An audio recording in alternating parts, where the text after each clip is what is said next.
Okay, તો હવે આપણે અહીંયા સુધી તો આવી ગયા કે એડિટ બ્લોક કરીએ છીએ, બરાબર. અને આપણે લાસ્ટ ટાઈમ એ પણ જોયું કે અહીંયા કોન્સોલમાં મને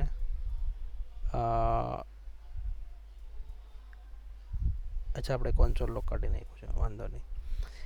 અહીંયા આપણે એડ બ્લોક એડિટ કરીએ, બરાબર, ત્યારે આપણે લિસ્ટમાંથી ઇવેન્ટ ફાયર કરીએ છીએ અને આપણે ઓન એડિટમાં ઇવેન્ટ અહીંયા મળે છે, બરાબર. અને આપણે શું કરીએ છીએ કે જે બ્લોગ મળે એ આપણે અપડેટ બ્લોગમાં પાસ કરી દઈએ અને એ વસ્તુ આપણે ઓલરેડી અહીંયા એડ બ્લોક સમયે પાસ કરીએ છીએ, બરાબર. હવે ચેક કરવાનું એ છે કે આ ત્યાં મળે છે કે નહીં. એની પહેલાં લાસ્ટ વિડીયોમાં આપણે એક ઇસ્યુ આવતો હતો કે અહીંયા હું એડિટ કરું, ક્લોઝ કરું, એડિટ કરું, ફરી ક્લોઝ કરું, પાછું એડ કરું તો અહીંયા એડિટ જ આવતું હતું, બરાબર. તેનું રીઝન એ છે કે આપણે એડિટ કરીએ, બરાબર, ત્યારે આપણે અહીં એક આ એડિટિંગ બ્લોક છે ને એને આપણે ટ્રુ કરાવીએ છીએ, બરાબર. આ વાળું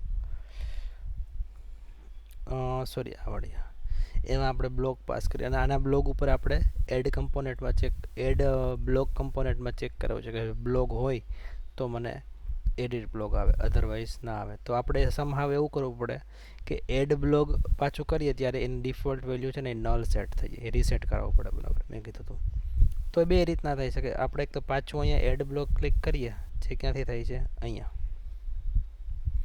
તો અહીંયા આપણું ઓન ક્લિક ઉપર એક ફંક્શન ઓલરેડી કોલ થાય જ છે, બરાબર. હવે અહીંયા આપણે અહીંયા બીજું ફંક્શન કોલ કરવું પડે. એટલે હું એમ અહીંયા જો બે ફંક્શન કોલ કરાવવા હોય તો હું અહીંયા બાજુમાં હવે મારે રીસેટ કોને કરવાનું છે તો કે આને, બરાબર. તો અપડેટ એડિટિંગ મારે કરવાનું છે. તો મારે અહીંયા આવી રીતના હું નલ એટલે બે ફંક્શન ઇન્સર્ટ કહેવાનો મતલબ એવો કે આવી રીતના ડાયરેક્ટલી હું કરું અહીંયા તો ના થાય. તો કઈ રીતના થાય તો મારે આખી વસ્તુને અહીં હું કટ કરું છું, એને એક બ્રેકેટમાં રેપ કરવી પડે, બરાબર. અને હવે હું આને અહીંયા કોલ કરી શકું. એટલે અમારું પહેલું ફંક્શન જસ્ટ ક્લિયરલી દેખાય એટલે આવી રીતના લખો છો. તમે બાજુમાં લખી શકો, એવો કંઈ ઇશ્યુ નથી.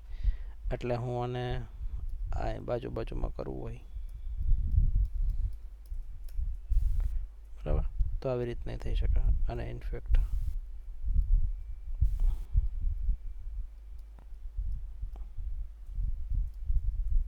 આવું થઈ શકે, બરાબર. પણ આ એને બ્રેકેટની અંદર રેપ કરવું જરૂરી છે. તો હવે એટલે આ એક વે છે.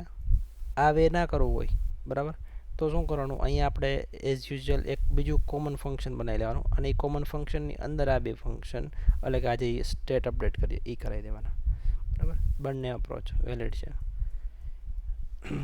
અહીંથી હું હવે એડિટ કરું, ક્લોઝ, એડિટ કરું, ક્લોઝ, પાછું એડ કરું, ઠીક છે, આવી ગયું. એટલે હવે આપણું જો જૂનું એડિટિંગ મોડું તો એ રિસેટ થઈ છે. ઓકે, નેક્સ્ટ હવે આપણે કન્ફર્મ કરવાનું તો કે અહીંથી હું બ્લોગ 1 જે છે એને અહીંથી હું પાસ કરું તો અહીંયા આવે છે કે કેમ એ કન્ફર્મ કરું. હવે એના માટે એક નવી વસ્તુ શીખવાની છે આપણે, જે ઓલમોસ્ટ રિએક્ટમાં તમે કામ કરશો ત્યારે ઓલમોસ્ટ એવરી ડે તમે એને યુઝ કરશો અને એને સમજવી બહુ જરૂરી છે. એ છે કે અહીંયા આપણે એડ કમ્પોનેન્ટમાં જતા રહીએ, એડ બ્લોકમાં.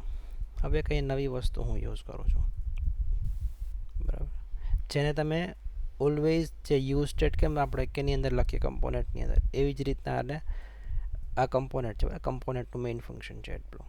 તો એ નવી વસ્તુ જે શીખીએ છીએ એને પણ એ કમ્પોનેન્ટની અંદર જ લખશું, જેને કહેશું આપણે યુઝ સ્ટેટને બદલે યુઝ ઇફેક્ટ, બરાબર. આ નવી વસ્તુ છે. યુઝ ઇફેક્ટને ટેકનિકલી ભાષામાં આપણે કહેશું હુક, બરાબર. રિએક્ટની ભાષામાં એને હુક કહેવાશે. હુક એટલે કાઇન્ડ ઓફ ફંક્શન અને યુઝ સ્ટેટ છે એ પણ હુક જ છે.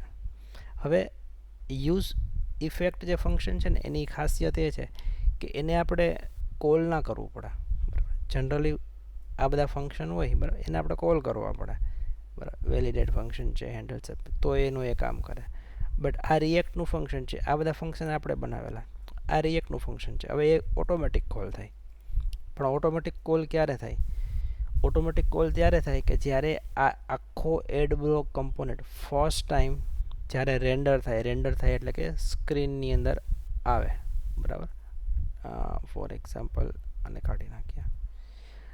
મેં જેવું પેજ રિફ્રેશ કર્યું, બરાબર, અત્યારે એ યુઝ ઇફેક્ટ કોલ નહીં થાય, પણ ક્યારે થશે? હવે જ્યારે હું એડ બ્લોક ઉપર ક્લિક કરું ને ત્યારે આ આખો એડ બ્લોક કમ્પોનેન્ટ મારો રેન્ડર થાય, કોલ થાય છે, બરાબર.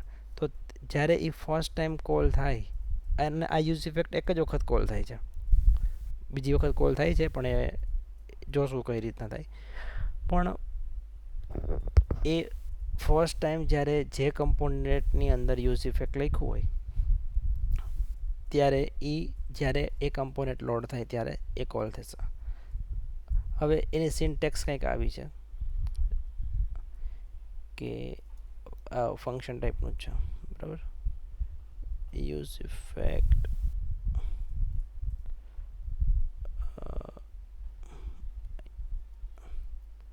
બરાબર.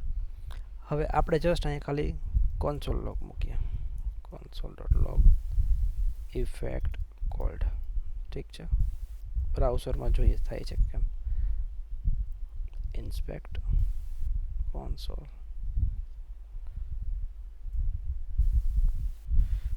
ક્લિયર. હવે અહીંયા ગમે એટલી વાર રિફ્રેશ કરીશ, બરાબર, એ કોલ નહીં થાય. પણ જેવું હું એડ બ્લોક ઉપર ક્લિક કરીશ એટલે કે એડ બ્લોક કમ્પોનેન્ટ આપણો કોલ થશે, રેન્ડર થશે. આવી ગયું યુઝ ઇફેક્ટ કોલ્ડ. હવે 2 વખત શું કામ લોડ થયું છે એ જોવું પડશે. 2 વખત ન થવું જોઈએ એ હું તમને સમજાવું પછી. બટ જોવા જેવું એ કે આપણે એ અત્યારે કોલ નથી થતું અને થવું પણ ના જોઈએ. અત્યારે આપણું ફંક્શન, કેમ કે અત્યારે આપણે એ કમ્પોનેન્ટને લોડ જ નથી કરતા. કમ્પોનેન્ટ લોડ ક્યારે કરીએ? અહીંયા કરીએ છીએ, બરાબર. તો એનો મતલબ એ કન્ફર્મ થઈ ગયું કે એ જ્યારે કમ્પોનેન્ટ કોલ થશે, કમ્પોનેન્ટ લોડ થશે ત્યારે આ થશે. તો હવે આપણે સિમ્પલ શું કરીએ, આપણી પાસે જે બ્લોગ છે ત્યાંથી સેન્ડ કરીએ છીએ એને હું લોક કરાવી દઉં અહીંયા, એટલે કે આ વસ્તુ, બરાબર. તો હવે જોઈએ, તો હું આને એડિટ કરું, બરાબર. મને મળી ગયું 3 નંબરનો બ્લોક. હું 6 નંબરનો એડિટ કરું, મળી ગયું છે. આ 6 નંબરનો ક્યાં મળે છે મને? આપણા એડ બ્લોક કમ્પોનેન્ટની અંદર. હવે નેક્સ્ટ ટાસ્ક મારું એ છે કે આ બધી વેલ્યુ છે એ મારે ઓલરેડી પ્રી પોપ્યુલેટ થઈને આવી જોઈએ.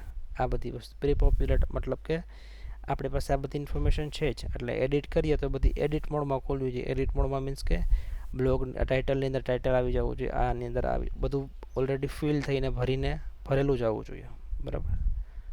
તો આપણી પાસે ઓલરેડી ઇનિશિયલ વેલ્યુ છે, આપણી પાસે ઓલરેડી ફોર્મ ડેટા છે, બરાબર. તો હું શું કરું, સિમ્પલ, ને બ્લોગની અંદર બધી ઇન્ફોર્મેશન છે, તો સિમ્પલ હું કરું અપડેટ ફોર્મ ડેટા કરી દઉં. અને શું કરું કે એની અંદર આપણે આ જે બ્લોગ મળે છે એ પાસ કરી દઉં. ઠીક છે, જોઈએ રિફ્રેશ. બ્લોક 2 ને એડિટ કરું, આવી ગયું. Close. Block 6, okay. Block 5, block 4, okay. તો ઓટોમેટિક એ બધી ઇન્ફોર્મેશન ફિલ થઈને આવશે. બટ આપણી પાસે એક કન્ડિશન છે કે ભાઈ હું એડ મોડમાં હોઉં ત્યારે, તો એડ મોડમાં હોઉં ત્યારે તો આપણી પાસે આ બ્લોગ હશે નહીં, તો આપણે કન્ડિશન લખવી પડે કે જો મારી પાસે બ્લોગ હોય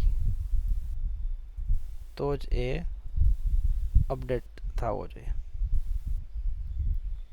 અધરવાઇઝ જરૂર નથી. ઠીક છે, તો હવે જોઈએ રિફ્રેશ. એડ બ્લોક કરું તો એમાં ઇશ્યુ નથી, એડિટ કરું તો ફિલ થઈને આવી જાય છે. ઠીક છે, તો આટલી પ્રેક્ટિસ કરો પછી આગળનું તમને સમજાવું. Thank you.